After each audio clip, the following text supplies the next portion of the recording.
Hey everybody, this is Ted Forbes from The Art of Photography, and welcome to our weekly Q&A show. Every week we do a question-answer thing. If you have a question you want answered on here, you can leave it in the comments below, and I look at the previous week's episodes. I generally look at more than one and try to pick the questions based on those.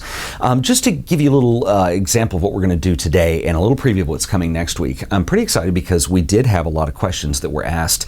Last week we talked about the impact of things like Wonderful Machine or agencies that will help you get work as a photographer, and all of a sudden we had a bunch of business questions that dribbled in. So today I'm going to try and kind of group some together, and just to give you a preview of what we're going to be talking about next week on the show, I want to talk about stock photography specifically. We'll cover that next week, so if you have any questions in that regard, feel free to leave a comment below and I'll see what I can address in the next show.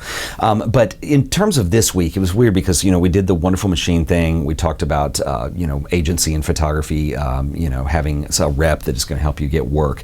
And I had several questions that came up just about fine art versus commercial art or commercial photography versus stock photography, and just to sort those out and just to get a little bit of a space around it. My friend Dave Webelove, who lives in the UK, who I've known for years, had asked a question to me concerning a class he was taking, and they were defining the differences between commercial photography and fine art photography.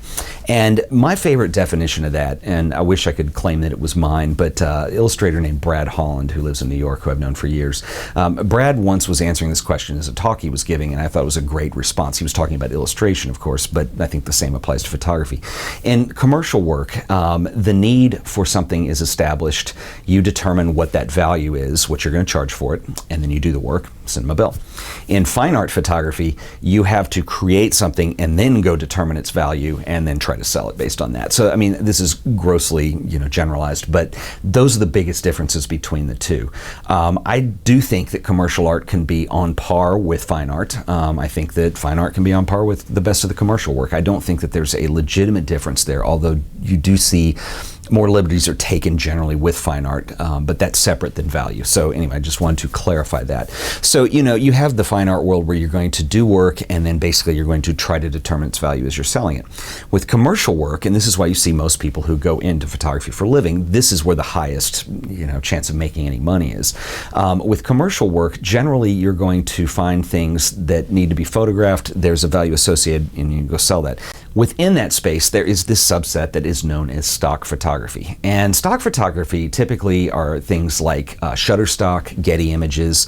It's become a thing where companies buy image libraries and they buy all of the rights associated with those image libraries from the photographers they work with. And then what they do is, depending on the model, you might share that licensing, you might sell it outright, but anyway, they are going to go sell pre-made images to a potential client. So what'll happen is somebody has a need for an image and they want to be able to look through a catalog and get it or download it instantly. And that's the void that stock photography fills. And it's been interesting, and we're going to talk more about stock next time. But, stock photography used to be a pretty dirty word amongst photographers because generally you would shoot your own images and you would retain the rights to those images. So you might say, okay, I'm going to shoot this for a client, but I'm going to keep the rights to use those down the road. That way you could sell your own stock photography. With the explosion of the internet and a lot of modern technology, this has changed drastically. And I think there was a period where, myself included, a lot of us were pretty down on stock photography, that it was hurting our industry. I mean, it certainly changed it. There's no question there. And whether you love it or hate it or are annoyed by it or embrace it is really moot because it is there and it is taken over. Now, so I know photographers who have gone into just shooting stock photography and started to do pretty well at it. There's a certain style that you need to be able to adhere to, and you need to keep up with certain trends, and there's a lot that goes with stock photography in those cases. So, but the remaining echelon of that is commercial photography that's not stock are going to be custom images. And this is where you're going to be able to make the most money per job or per client. And the reason is because if you shoot, like for instance, let's say Macy's is doing a catalog, well, they can't go out and buy stock photography. They're trying to show product, clothes, the trends, styles, those kinds of things. So they will employ photographers either in-house or on a freelance basis to come shoot that work for them, or sometimes a mix of the two. So if you look at any kind of catalog photography, photography, the automotive industry. There's still a lot of opportunities for photography that are out there. And then I think on a more localized level, you can look at things like wedding photography. You can't get stock for a wedding. You want it to be pictures of you if you're the one getting married, obviously. Senior portraits, school pictures. There's things in that realm that tend to work. Those are generally the most in demand and the easiest to try to get into, although those fields are pretty competitive in general. If you are a photographer who does wedding photography, you know what I'm talking about.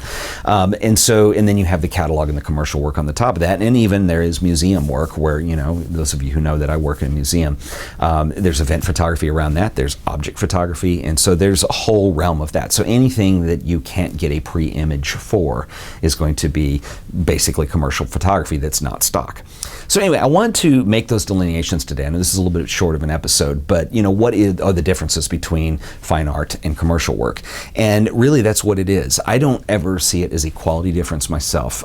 Some of the best commercial photographers out there create beautiful images that could very well be, fine art for, if you didn't know the difference. And I also know fine art photographers who shoot in a little bit more of a commercial style there are people who cross those lines depending on an individual skill level, what kinds of stuff they shoot, how accessible they are. There are opportunities for that. So I hope this made some things clear for those of you who asked questions on fine art versus commercial. And next week we're going to talk about stock a little bit more in depth. And I want to look at some stock agencies and some of the more positive side that I don't think people look at enough on that. And I want to view stock, or I like to try to view stock as less of a threat and more as an opportunity for people. There are always going to be things that you cannot, like I said, the Macy's catalog, for instance, you're not going to be able to go buy stock photography ever for that.